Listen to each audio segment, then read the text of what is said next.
মাথাভাঙ্গা শহরের ৭ নম্বর ওয়ার্ডে বিজেপি কর্মীর মাকে মারধরে অভিযোগ উঠল তৃণমূলের বিরুদ্ধে। আহত ওই মহিলা মাথাভাঙ্গা মহকুমা হাসপাতালে চিকিৎসাধীন। বিজেপি কর্মী কার্তিক সরকারের অভিযোগ, তিনি বিজেপি করেন বলেই গরু বাড়িতে নেওয়ার সময় বাধা যায় প্রতিবেশী তৃণমূল কর্মীরা। প্রতিবাদ করলে তার মা কল্পনা সরকারকে মারধর করে। তিনি মাথাভাঙ্গা থানায় লিখিত অভিযোগ দায়ের করবেন বলেও জানিয়েছেন। তবে তৃণমূল নেতৃত্বের দাবি পারিবারিক ঝামেলা। আহত কল্পনা সরকার বিজেপি করেন বলে আমার জানা নেই। যদিও মাথাভাঙ্গা পুলিশ সূত্রে জানা গেছে, অভিযোগের ভিত্তিতে পুলিশ তদন্তে নেমেছে।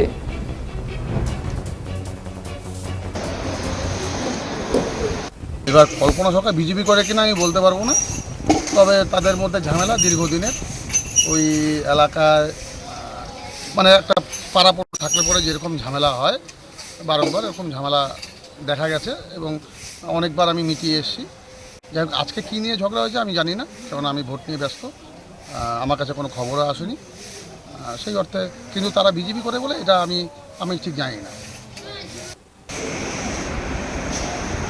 রাধা